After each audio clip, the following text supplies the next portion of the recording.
जय गुरु जी। शुक्राना गुरु जी, बहुत बहुत शुक्राना। Am I Audible?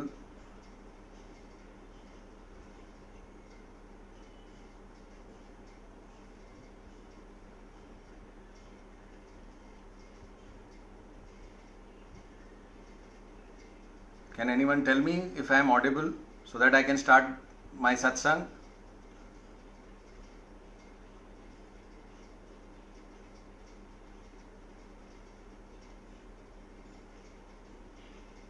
जय गुरु जी, बहुत बहुत शुक्राना गुरु जी। गुरु जी का शुक्राना है कि आज फिर बहुत दिनों के बाद गुरु जी ने मौका दिया अपनी सत्संग शेयर करने का, अपनी महिमा का गुणगान, गुरु जी की महिमा का गुणगान करने का मौका दिया मुझे। उसके लिए बहुत बहुत शुक्राना है गुरु जी का। गुरु जी महाराज महाशिव हमारे बीच आए। हमारे को एक ऐसे बंधन से बांधा उन्होंने जिसमें ही Guru ji was acted like a father for every sangat, कि एक बाप की तरह जैसे किसी बच्चे को सिखाते हैं वैसे गुरु जी ने सिखाया। एक टीचर बन के गुरु जी ने, जैसे एक टीचर सिखाता है किसी बच्चे को, गुरु जी ने वैसे हमें सिखाया। एक दोस्त बनकर गुरु जी आए हमारी ज़िंदगी में, कि एक दोस्त की तरह हमारे को हर मुश्किल से में हमारा साथ देकर, हमारे को हर मुश्किलों से निकाल कर हमारा बेड़ा पार कराया गुरु जी ने। तो गुरु जी हर हमारी ज़िंदगी के हर रिश्ते में हैं, हर पहलू में हैं, हर क्षण में हैं, हर कण में हैं। और जितना शुक्राना किया जाए मेरे गुरु महाराज का वो कम है, कि उन्होंने आज जो भी कुछ हम हैं, जो भी कुछ मैं हूँ, गुरु जी की वजह से हूँ। 27 मई 2003 को वॉज माई रीबर्थ, जब मैं गुरु जी ने मुझे अपने एक प्यार के बंधन में बांधा। एक देयर इज़ वन वेरी, एक पुराणों में ही एक बहुत मैंने पढ़ा अभी पीछे कुछ ही दिन पहले, कि एक कथा लिखी हुई थी भगवान विष्णु के बारे में, कि उन भगवान विष्णु की एक भक्त थी, एक राजकुमारी थी, एक राज्य की राजकुमारी वैराग्यवती। तो वो गुरु अपने भगवान को, भगवान विष्णु की बहुत बहुत पूजा किया करती थी। बहुत इतनी पूजा किया करती थी कि राजा भी परेशान होता था कि हर टाइम वो सिर्फ एक ही काम था उसको पूजा करना। और इतना पूजा करती थी कि एक उसने अपना मंदिर बनाया और उसमें मंदिर में भगवान विष्णु का मंदिर बनाया और सारे टाइम वहीं रहती थी, वहीं पूजा पाठ करती थी। तो राजा ने पूरा व्यवस्था कर रखी थी उस मंदिर में राजकुमारी के आराम की, वहीं उनको खाने पीने की, नौकर चाकर और सब कुछ था उस मंदिर के साथ। जो कुटिया उनके जो एक घर था बनाया था राजकुमारी के लिए। तो एक दिन एक चोर उस में चोरी करने के लिए उस मंदिर में घुस गया, जिसको उसको पता चला बहुत आभूषण है, राजकुमारी के पास भी बहुत आभूषण है और भगवान विष्णु की मूर्ति के ऊपर भी बहुत आभूषण है। तो वो चोरी करने के मकसद से गया। पर जैसे ही जब वो चोरी करने के मकसद से गया और उसने वहाँ पे भजन सुने, जो वहाँ भजन चल रहे थे, तो उसको कुछ हुआ, मतलब उसने अंदर उसको कुछ हुआ। पर क्योंकि वो चोर था और चोरी की नीयत से गया था, तो नीयत तो उसकी वही चल रही थी। तो उसने कहा कि चलो मैं ना इस राजकुमारी को उल्लू बना के चोरी करता हूँ। ऐसे चोरी नहीं करता डायरेक्ट, राजकुमारी को उल्लू बना के चोरी करता हूँ। तो वो एक साधु का रूप गया बाहर, साधु का रूप धर के आ गया और ज्ञान की बातें करने लग गया वो आके मंदिर में। तो राजकुमारी इंप्रेस हो गई, भाग्यवती। तो उन्होंने कहा कि आप तो बड़ी ज्ञान की बातें करते हैं, आप तो बहुत ज्ञानी लगते हैं, मैं आपको अपना गुरु बनाना चाहती हूँ। राजकुमारी ने बोला। तो उसने कहा ऐसे मैं गुरु नहीं बनाता, मैं गुरु, उसके लिए गुरु दक्षिणा देनी पड़ती है, उसके लिए आपको मैं गुरु अगर दीक्षा दूंगा मैं, तो आप एक काम करो, अपने सारा गहने बांधो और मेरे साथ जंगल में चलो, मैं वहां पे जाके दीक्षा देता हूँ। ये मंदिर में या ये घर में मैं नहीं दे सकता, जहाँ पे ऐशो आराम है वहां नहीं दे सकता मैं दीक्षा। अब जब उन्होंने गुरु धारण कर लिया उस साधु को, उन्होंने तो साधु सोच के धारण किया और पीछे पीछे चलने लग गई, उनके सारे गहने बांधे, सब कुछ बांधे। और वो साधु तो चोरी के मूड में था और ये अपना गुरु मान के, सच्चे दिल से गुरु मान के उनके पीछे पीछे चलने लग गए। सरेंडर कर दिया उन्होंने, कि हाँ ये मेरे गुरु हैं, ये मेरे को ये मेरे को दीक्षा देंगे। और ये मंदिर में वो जंगल में ले गया, बहुत गहरे जंगल में ले गया, राजकुमारी को पेड़ से बांध दिया और वो रस्सी को बांधते हुए उसने कहा ये गुरु की रस्सी है, ये गुरु का बंधन है, इस बंधन को मैं ही आके खोलूंगा 7 दिन के बाद, और कोई नहीं खोलेगा इस बंधन को। तो तुम यहां रहो 7 दिन बाद मैं आऊंगा और तुम्हें इस गुरु के बंधन से आजाद कराऊंगा। ये कह के वो चोर अपने सारा सामान बटोरा और भाग गया, और ये राजकुमारी जंगल में बंधी रही। अब ये देखकर भगवान विष्णु को चिंता हो गई कि किस तरह एक मेरा भगत है। तो ये कथा में पता चलता है कि जो हमारे भगवान है, जो हमारे गुरु महाराज हैं, जो हमारे रब हैं, महाशिव हैं, उनको भी हमारी बहुत चिंता होती है। उनको अपने हर भक्त की चिंता है, हर सेवक की चिंता है, हर एक इंसान की चिंता है जो गुरुजी या हमारे महाशिव भगवान से, गुरु महाराज से जो जुड़ा है। तो भगवान विष्णु को भी चिंता हो गई कि वो राजकुमारी भूखी प्यासी जंगल में बंधी है, कोई जानवर ना आ जाए, कोई कुछ ना आ जाए। तो उन्होंने नारद जी को फटाफट भेजा कि जाओ और उसको समझाओ कि ये तो चोर था, वो चोर तुम्हें बुद्धू बना के चला गया और ये कोई बंधन वंधन नहीं है, और उसको आजाद करो और उसको भेजो घर।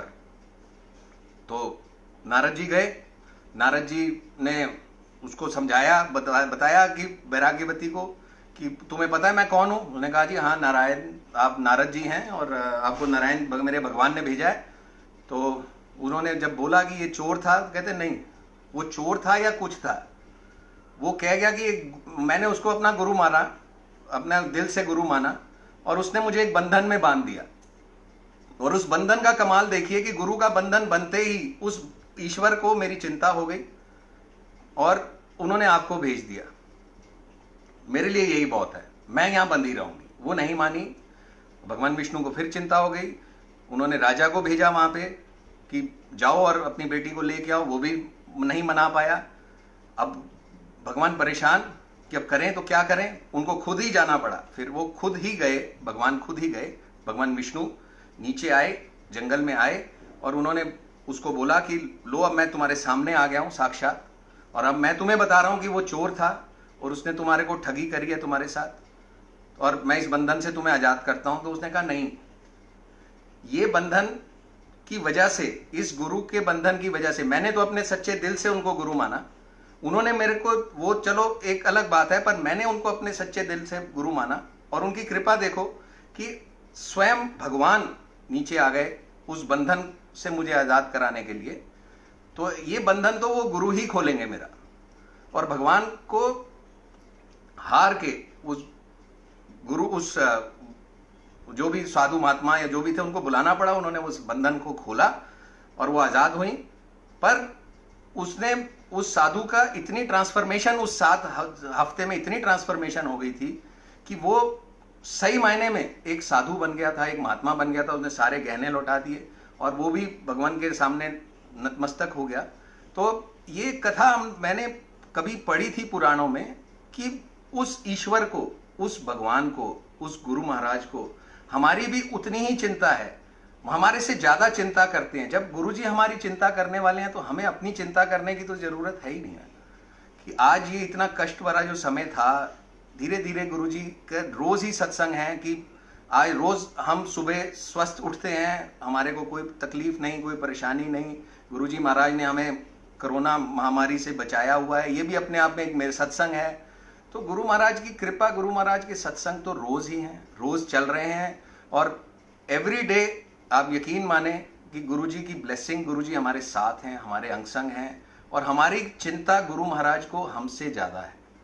तो इसलिए हम, अब जैसे मैंने आपके साथ बहुत सारे सत्संग शेयर किए, पहले मेरे को बहुत मौका मिला सत्संग शेयर करने का, और उसमें आपने एनालाइज किया होगा, उसमें आपने देखा होगा कि हमारे खुद के पहुंचने से पहले, हमारे खुद के एक्शन लेने से पहले गुरु महाराज हमारे सारे काम, सारी प्लानिंग गुरु महाराज करते हैं।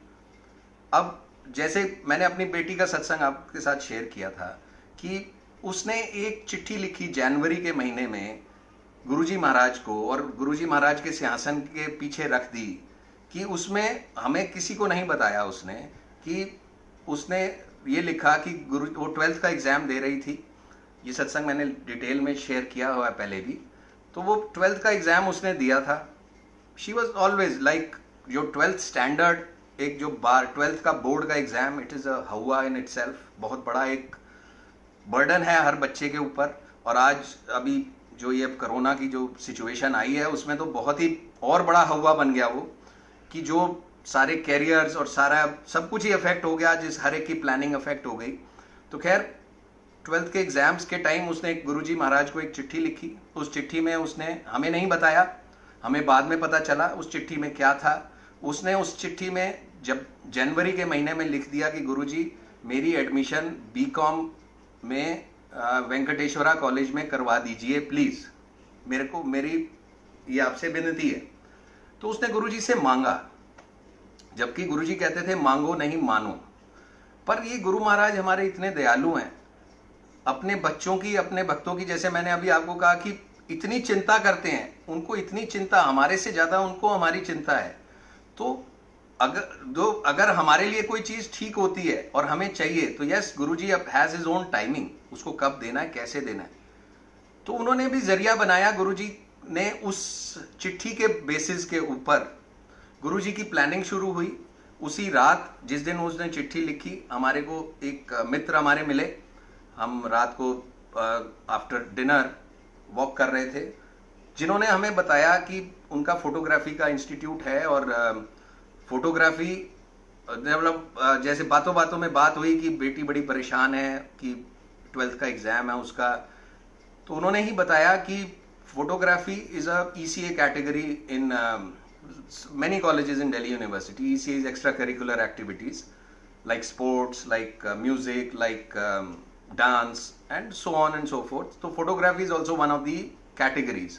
और उस कैटेगरी में, उस ECA कैटेगरी में उन जो हमारे मित्र मिले, उनकी बेटी की भी एडमिशन हुई थी, वेंकटेश्वरा कॉलेज में ही हुई थी। तो उन्होंने उस दिन एक बात बताई कि 6% का ग्रेस मार्क्स मिलते हैं। सपोजिंग उन्होंने एग्जाम्पल भी दिया कि अगर आपके 90% मार्क्स हैं तो आपके, अगर वो कोर्स, कोई कोर्स आप ज्वाइन करना चाहते हैं, सपोजिंग आप बीकॉम, उन्होंने एग्जाम्पल में भी बीकॉम बोला कि बीकॉम में अगर आपकी परसेंटेज कट ऑफ लिस्ट है 96 और आपके 90% हैं, तो ECA कैटेगरी में अगर आप सेलेक्ट होते हैं तो आपको 6% का ग्रेस मिल जाता है। And 6% is the maximum and minimum start from 1%, 2%, but 6% is the maximum. तो ये एक बात जो उन्होंने हमें उस दिन बताई, इट वॉज नॉट कि एक रैंडम बात थी, वो गुरुजी की प्लान था। वो हमें बाद में पता चला कि जब 12th का रिजल्ट आया हमारी बेटी का, तो एग्जैक्टली 90% मार्क्स आए, एग्जैक्टली डॉट 90% मार्क्स आए। और इन द मीन वाइल जिस दिन हमारी वो बात हो रही थी, तो उन्होंने कहा कि आप, मेरा फोटोग्राफी का इंस्टीट्यूट है, आप मेरे पास उसको भेज दो, मैं उसको फोटोग्राफी सिखाता हूँ, क्योंकि she is very good in photography, जो उनको पता था, और कि मैं उसको सिखाता हूँ और let us apply in ECA category, और बाकी गुरुजी बैठे हैं, गुरुजी संभालेंगे, गुरुजी देखेंगे। तो in the mean while before the result this thing happened. She learn photography since she was very good in photography, और उसके स्किल्स को उस हमारे मित्र ने काफ़ी अच्छी तरीके से उभारा और एक बहुत बढ़िया ब्यूटीफुल प्रोफाइल तैयार किया उसकी फोटोग्राफी का। बहुत सारी फोटोग्राफ्स खींची उन्होंने, और वो प्रोफाइल जब तैयार हुआ, it was so beautiful and it was submitted to so many colleges and she got call from almost every college, seeing that portfolio, कि इतना सुंदर पोर्टफोलियो है कि उसको हर कॉलेज से कॉल आया जहाँ जहाँ भी ECA कैटेगरी में फोटोग्राफी थी। तो ये it was a very tough process, it was not a easy process, so much of competition was there, so many people had applied, so much so कि किसी कॉलेज में अगर सीट एक है तो 80 एप्लीकेशन है, अगर किसी में 100 एप्लीकेशन है, किसी में 150 एप्लीकेशन है, and there was 2-3 level of examinations were happening, कि पहले एक एग्जामिनेशन फिल्टर करते थे उसमें, फिर दूसरा एग्जाम लेते थे, फिर तीसरा एग्जाम लेते थे, और उस एग्जाम्स में एक थीम देते थे कि इस थीम पे आप फोटोग्राफ्स खींच के लाइए। तो I mean it was very tough, it was really really tough. और मतलब गुरुजी ने अगर देना है तो गुरुजी कई बारी बहुत अच्छा इम्तिहान भी लेते हैं।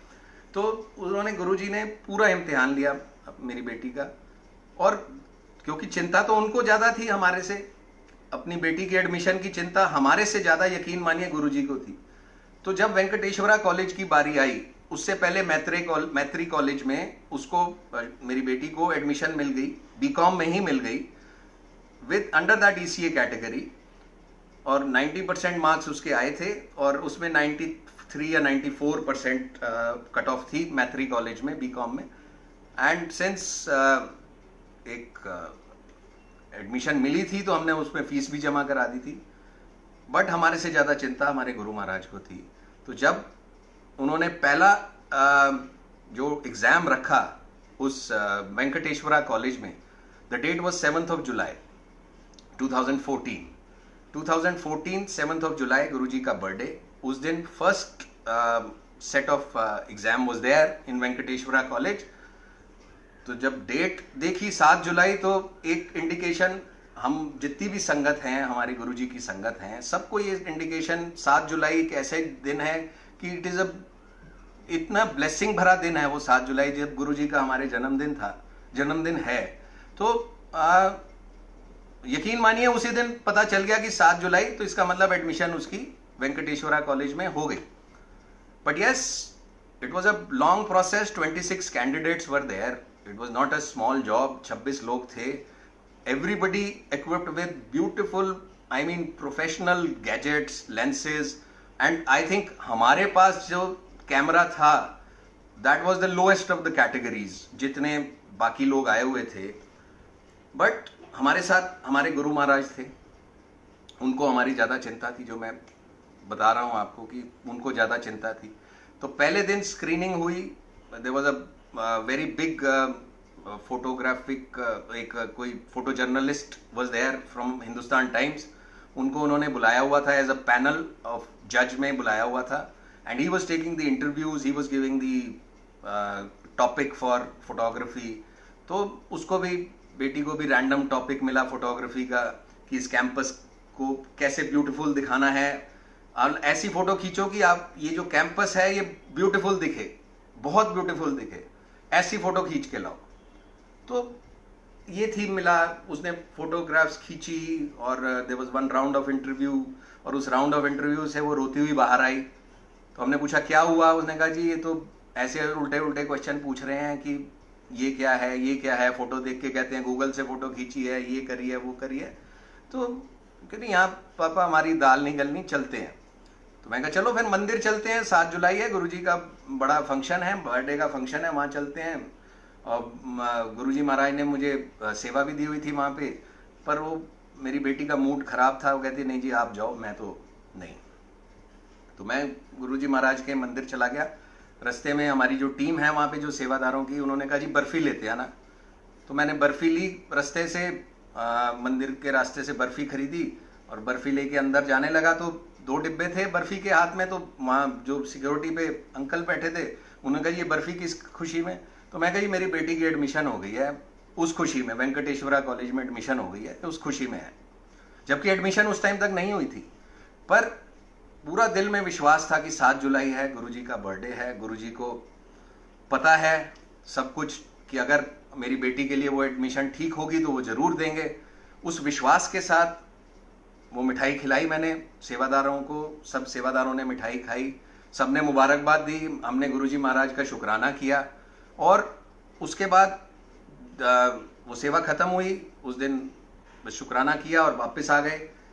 तो 2 दिन बाद रिजल्ट आया उस फर्स्ट राउंड ऑफ जो इंटरव्यू एंड एग्जामिनेशन था। तो 26 में से रह गए सिर्फ 8 स्टूडेंट्स, और उस 8 में गुरुजी की कृपा से मेरी बेटी का भी नाम आया। और अब जब उसका नाम आया, फिर अगेन टेंशन, अब कौन सी, अब दोबारा है तो टेंशन तो होती है दिमाग में। पर डेट आई 12 जुलाई, जो सेकेंड राउंड ऑफ एग्जामिनेशन था, और 12 जुलाई 2014 गुरु पूर्णिमा थी। तो फिर again it was an indication from Guruji कि don't worry, I am there with you, कि मैं हर पल तुम्हारे साथ हूं, हर पल तुम्हारे अंदर हूं, हर पल मेरे को तुम्हारी चिंता है, तो इसलिए डोंट वरी। तो मैं तो निश्चिंत हो गया कि बस 12 जुलाई को ये काम हो जाएगा। पर एग्जाम तो एग्जाम है, डर लगता है, और एग्जाम हमने जब 12 जुलाई आई, 12 जुलाई को फिर उन्होंने कुछ टॉपिक दिया, टेढ़ा मेढ़ा टॉपिक दिया। उस 8 के 8 लोगों ने जाके वो फोटोग्राफ्स खींची, 2 घंटे का टाइम दिया। उस 2 घंटे में टॉपिक ऐसा था कि कुछ सब्जेक्ट्स थे उन जिसकी मेरे को नहीं knowledge, it was all professional technical photography terms, और कि ऐसी फोटो लाओ, ऐसी फोटो लाओ, उसमें I mean so many professional things which I don't know. तो शुरू हुआ जी, 2 घंटे फोटो खींच रहे हैं। तो उसमें मेरी बेटी ने, मेरी वाइफ और मैं दोनों गए थे, आंटी भी गई थी, तो उनको सब्जेक्ट बनाया और उनके आसपास फोटो खींची।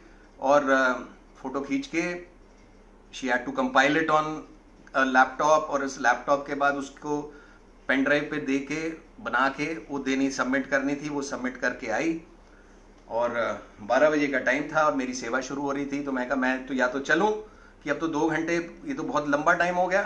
और उसने कहा भी रुक जाओ, देख के जाओ, अब जो भी होगा तो देखी जाएगी। तो 1 बज गया, 2 बज गया। अब वो अंदर बैठे हैं, सब अपना एग्जामिन कर रहे हैं, उस पेन ड्राइव की स्टडी कर रहे हैं, वो जो उन्होंने टॉपिक्स दिए थे। 2 बजे इसका नंबर आया इंटरव्यू का। तो again she was grilled very badly. और इस बारी फिर वो रोती हुई बाहर आई, जैसे पहले दिन रोती हुई बाहर आई थी, फिर रोती हुई बाहर आई। अब मैं कहा अब क्यों रो रही है भाई, अब क्या रोना है? वो कहती है कि जी ये जो मेरे सर हैं जो अंदर बैठे हैं, वो मान ही नहीं रहे कि ये फोटो मैंने खींची है। तो क्योंकि my wife was there as a subject, तो उसने कहा मैं इनको लेने आई हूँ अंदर कि आप चलो मेरे साथ, मैं उनको दिखाऊंगी कि ये मेरी मदर है, यही है ना इस फोटोग्राफ में, तो ये गूगल की फोटोग्राफ्स कैसे हो सकती हैं? ये मैंने ही खींची है ना इसका मतलब, और अभी खींची है ना यहाँ पे। तो वो उनको लेके, अपनी मदर को लेके अंदर चली गई। एंड अगेन यस, उसको फिर देवर सरप्राइज कि यस ये तो यही है सब्जेक्ट। तो आई वॉज अगेन कन्विंस्ड कि मैं तो शुरू से ही कन्विंस्ड था कि गुरुजी महाराज अगर ठीक होगा तो देंगे एडमिशन। तो आई वॉज कन्विंस्ड, बट बच्चा है, बच्चे को थोड़ा डर तो लगता ही है। तो अगेन ठीक है जी। और अब ये सिलसिला चलता रहा और 3 बज गए, और 3 बजे जैसे वो बाहर आए, फिर उसका मूड खराब। मैं कहा चलो जी मंदिर, गुरुजी की सेवा है, वहाँ सेवा करें जाके। उनका नहीं जी मैं तो नहीं जा रही, मेरी तो एडमिशन हुई नहीं। अगेन मैं दोबारा चला गया मंदिर, शुक्राना किया गुरुजी महाराज का और वापस आ गए। अब 2 दिन हो गए, 3 दिन हो गए, 4 दिन हो गए, रिजल्ट नहीं आया। और बार बार जब कॉलेज में पूछें कि रिजल्ट आ गया, तो नहीं आया जी, रिजल्ट नहीं आया।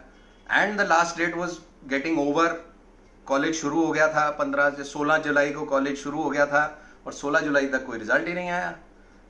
तो चिंता तो हुई कि शायद हो सकता है कि, क्योंकि उससे 1 साल पहले वेंकटेश्वरा कॉलेज में कोई एडमिशन नहीं हुई थी अंडर फोटोग्राफी कैटेगरी, कि उनको लगा ही नहीं कि कोई फोटोग्राफी कैटेगरी में इतना केपेबल है कि उसको एडमिशन दी जाए। तो प्रीसीडिंग ईयर में कोई एडमिशन नहीं हुई थी, उससे पहले भी उस में एक एडमिशन हुई थी। तो वी वर डाउटफुल कि शायद ऐसा ही हो और ना हो, कि जब 4 दिन हो गए किसी का कोई बुलावा नहीं आया। But it was a Thursday I remember, और मेरे को मंदिर जाना था गुरुजी महाराज के सेवा में। तो I was about to go, और एकदम से फोन आया और चिल्ला रही माई वाइफ। मैं कहा पता नहीं क्या हो गया। शी सेड कि एडमिशन हो गई, एडमिशन हो गई, एडमिशन हो गई। एंड आई मीन उस 26 लोगों में से 1 सीट उन्होंने ली, और उस 1 सीट में मेरी बेटी को उन्होंने एडमिशन दी, गुरुजी की बेटी को ही एडमिशन दी। और गुरुजी महाराज ने वही जो चीज़ जो उसने जनवरी के महीने में लिखा था कि गुरुजी मेरी एडमिशन बीकॉम में करा दो, वेंकटेश्वरा कॉलेज में करा दो, तो वही चीज़ वेंकटेश्वरा कॉलेज में बीकॉम पास में ही कराई। क्योंकि उसने बीकॉम पी लिख दिया था, क्योंकि उस टाइम 4 साल और 3 साल का एक साल ऐसा आया था कि जब 4 साल का कोर्स हो गया था दिल्ली यूनिवर्सिटी का, तो ऑनर्स हटा दिया था और प्रोग्राम कर दिया गया था उसको। तो उस पीरियड में उसने ये लिखा था, और तो उसने प्रोग्राम लिखा, तो उसको बीकॉम प्रोग्राम में ही एडमिशन दिलाई। क्योंकि जो उसने लिखा और जो उसने मांगा, उसने गुरुजी से जो मांगा, 90% मार्क्स गुरुजी ने दिए, और 6% मार्क्स का ग्रेस दिया। 96% was the cut off for BCom program that year. वो 6% गुरुजी के लिए कोई मुश्किल नहीं था कि गुरुजी उसको 96% मार्क्स भी दे सकते थे। She is a brilliant student, but उसको 96% मार्क्स नहीं दिए। उसके अंदर जो एक कैपेबिलिटी छुपी हुई थी फोटोग्राफी की, उस फोटोग्राफी की कैपेबिलिटी को निकालना था गुरुजी ने। जो मैं बता रहा हूं कि गुरुजी को हमारे से ज्यादा हमारी चिंता होती है कि हमारे लिए क्या अच्छा है। उसको 96% मार्क्स बड़े आराम से, हमने इतने सत्संग सुने हैं गुरुजी के कि कोई खाली भी एग्जाम में छोड़ आया या कोई किसी ने कोई अच्छा भी परफॉर्म नहीं किया, पर गुरुजी महाराज ने उसको इतने अच्छे अच्छे नंबर दिए। तो गुरुजी महाराज के लिए तो कुछ है ही नहीं, ये चीज तो कुछ भी नहीं है गुरुजी के लिए। 96% मार्क्स देना कोई मुश्किल काम नहीं, बाएं हाथ का खेल है। पर गुरुजी महाराज ने पूरी परीक्षा ली, पूरा उसके अंदर का टैलेंट को उभारा, इतना सो मच सो कि आज हम गुरुजी का शुक्राना करते हैं कि वो उस टैलेंट की वजह से she became the president of photography society in Venkateshwara college for 2 years। और उसके बाद जब उसने MBA किया गुड़गांव से, तो वहां पे भी ये अपनी फोटोग्राफी सेल की हेड रही, प्रेसिडेंट रही। तो गुरु महाराज को हमारे से ज्यादा चिंता है हमारी। तो हम जब गुरुजी महाराज की महिमा का गुणगान करते हैं, जब हम सत्संग गुरुजी का शेयर करते हैं, तो उसमें आप ये देखिए कि एक ही चीज कॉमन आपको मिलेगी कि गुरुजी महाराज हमारे अंग संग हैं, हमारे साथ रहते हैं, हमारे अंदर ही होते हैं, बेसिकली हमारे अंदर हैं गुरुजी महाराज। और एक बंधन से जो गुरुजी ने मुझे 27 मई 2003, जो मेरे को अच्छी तरह याद है वो दिन, जब मैं गुरुजी के दरबार में घुसा था तो एम्पायर स्टेट में, तो वो जो वाइट जो चकाचौंध जो मैंने देखी वहां पे, जो मेरे को आज भी वो सीन भूलता नहीं है कि गुरुजी महाराज वहां बैठे हुए थे और लाल कारपेट पे ऐसे वाइट लाइट, और ऐसे लग रहा था कि पता नहीं कहाँ जन्नत में आ गए हम। और गुरुजी का नूर देख के तो बस, और कुछ mind use to go blank. उसके बाद भी जितनी बारी मैं गुरुजी के दरबार में 2007 तक, जब तक गुरुजी ने चोला नहीं छोड़ा, जब भी जाने का मौका मिला, क्योंकि गुरुजी ने पहले दिन ही आशीर्वाद दे दिया था और ब्लेसिंग दे दी थी और कहा था जा ऐश कर, आंदा रही 15 दिन एक बारी आ जाए कर, इथे किसी दिन भी आ जाए कर 15 दिन एक बारी। तो वो 15 दिन में एक बारी जाने का सौभाग्य मेरे गुरु महाराज ने मुझे दिया वहां पे।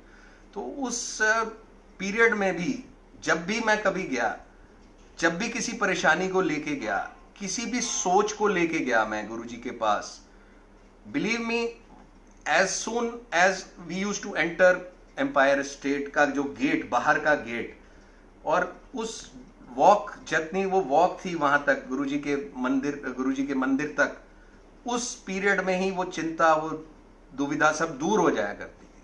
और जब गुरुजी महाराज के सामने बैठे हो जाते थे तो भूल ही जाते थे कि हमें कुछ गुरुजी से मांगना भी है, क्योंकि वो गुरु महाराज, उनको हमारी ज्यादा चिंता है हमारे से।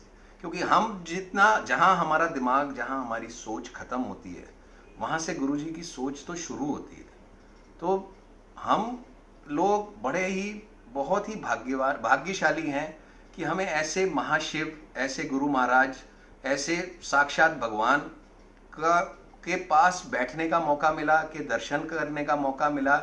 और आज भी वो हमारे साथ हैं और हमारी हर चिंता में, हमारी हर परेशानी में, हमारी हर मुश्किल में हमारे से आगे हैं, हमारे से पहले खड़े हैं। उस चिंता को, उस परेशानी को, उस तकलीफ को दूर करने के लिए हमें सिर्फ एक कदम बढ़ाना है, और हजारों कदम बढ़ाने के लिए वो हमारे साथ खड़े हैं। और यकीन मानिए कि हमारा एक कदम हम बढ़ाएंगे और वो 1000 कदम हमारे साथ, हमारे को उठा के उस परेशानी से 100% निकाल देंगे। तो चिंता करने की तो, अब जब गुरु महाराज के हम चरणों में आ गए, जब गुरु महाराज की शरण में आ गए, जब हमने गुरुजी का नाम ले लिया, और गुरुजी के नाम में इतनी ताकत है कि आप गुरुजी को साथ, उन्होंने एक मंत्र दिया, गुरुजी ने मंत्र जाप अपना दिया कि अगर हम उसी को, सिर्फ मंत्र जाप को ही कर लें गुरुजी का, और दिल से, सच्चे दिल से कर लें, तो गुरुजी महाराज, मतलब और कोई, उन्होंने कोई बहुत बड़ी रिचुअल नहीं दिया हमारे को कि हम, जो बड़े बड़े ऋषि मुनियों ने 100 साल तप करके जो ब्लेसिंग ली, वो गुरुजी महाराज ने हमें मिनटों में दे दी। और क्योंकि हम थोड़े से मैं अपनी बात करता हूँ कि बिल्कुल ही हम बेवकूफ़, हम तो नालायक बच्चे रहे हैं गुरुजी के, कि हमारी सोच, हम उस टाइम गुरुजी को भगवान देख के रूप में देख ही नहीं पाए, क्योंकि जो हमें सिखाया गया, जो हमें पढ़ाया गया, हमारी जो स्कूलिंग में कि भाई भगवान का जो ये रूप हमें दिखाया गया, हम उसी रूप में भगवान को देखने लगे कि आभूषण होंगे, सिर पे मुकुट होगा, हाथ में चक्र होगा, या जो कुछ होगा, हम वही चीज़ें देखते रहे। पर हमें गुरु महाराज साक्षात भगवान हमारे सामने बैठे थे, हमारी वो आंखें गुरुजी महाराज को नहीं देख पाई, गुरुजी महाराज को नहीं पहचान पाई। पर आज भी, अब जब गुरुजी महाराज ने चोला छोड़ा, उसके बाद हम जो जो मेरे साथ हुआ, जो 2009-2010 में सत्संग सुन के गुरुजी की महिमा के बारे में जान के, गुरुजी का रूप, असली रूप समझ में आया, गुरुजी ये समझ में आया कि गुरुजी भगवान हैं और हमारे साथ आज भी हैं, तो वो बस वो ब्लेसिंग मिली गुरुजी महाराज से, तो अब हमारे साथ वो ब्लेसिंग है।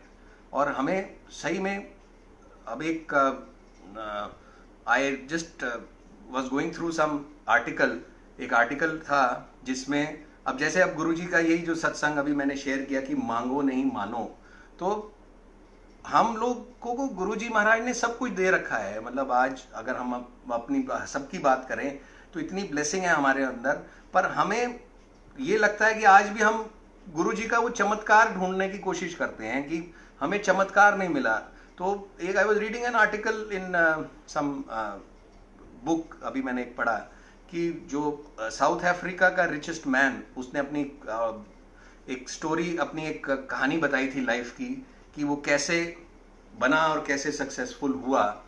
तो वो मैं पढ़ रहा था, तो उससे मेरे को यही चीज़ समझ में आई। मैं आपको बताता हूँ कि वो एक किसान था, ही वॉज अ फार्मर, और साउथ अफ्रीका में he used to have a farm, एक खेत होता था उसके पास, बड़ा छोटा सा खेत होता था, और वो खेती बाड़ी करता था। तो उसके साथ एक बहुत बड़ा खेत था उसके साथ में, और उस खेत के आगे एक नदी थी, बहुत बड़ी नदी बहती थी।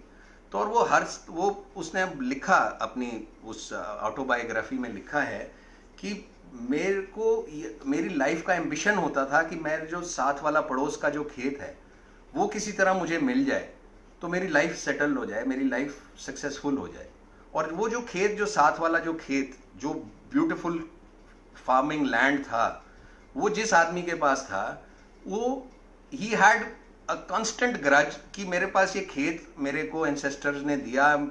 He was interested in diamonds, और साउथ अफ्रीका में डायमंड माइंस हैं। तो उसने जो पड़ोसी को, जब जैसे एक बारी बात हुई होगी कभी, तो उसने बातों बातों में कहा कि मैं तुम्हारा खेत खरीदना चाहता हूं, पर मेरे पास इतने पैसे नहीं हैं।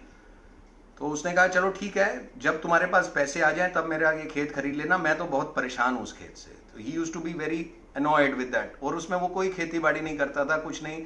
और उसका एक एम्बिशन होता था, वो सारे टाइम घूमता रहता था, पहाड़ों में जाता था, और वो माइंस को ढूंढता रहता था, डायमंड माइंस, जो जिसका वो साथ वाला खेत था।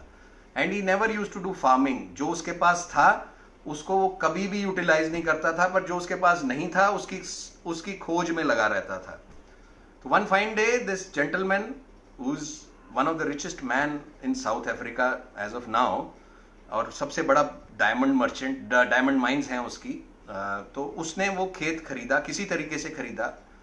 और वो खेत उसने खरीदा सिर्फ इसलिए कि उसके साथ जो नदी बहती थी, उसको बड़ा मजा आता था कि वहाँ पे नदी भी है, मैं शाम को बैठूंगा। And he used to do camping, और जो भी करता था वो, उसने अपना घर ही वहाँ बना लिया बेसिकली, और वहीं रहता था, वहीं खेती बाड़ी करता था। और ये आदमी जिसने ये खेत उसको बेचा, वो अपने सारे पैसे लेके अपने वाइफ, अपने बीवी बच्चों को अपने इन लॉज के घर रख के कि मैं अब तब ये आऊँगा जब मेरे को वो डायमंड की माइन मिल जाएगी। और वो चला गया वहाँ से, और अपने कि जब तक मेरे को खेती बाड़ी, जब तक मेरे को माइन्स नहीं मिल जाएंगी मैं वापस नहीं आऊँगा, ये कह के वो चला गया। And this gentleman started doing agriculture, अपना खेती बाड़ी शुरू करी। उसने सबसे पहले पूरा का पूरा फार्म को फार्मिंग के लिए रेडी किया, मिट्टी हटाई, फार्मिंग करी, पहली फसल उगाई, और इन द मीनवाइल वो जो दूसरा जिसने बेचा था वो उसको ढूंढता रहा, डायमंड माइंस उसको नहीं मिली, उसके सारे पैसे खत्म हो गए, and one fine day he committed suicide. उसने लिखा अपनी ऑटोबायोग्राफी में कि दैट जेंटलमैन कमिटेड सुसाइड, कि आई एम अ फेलियर।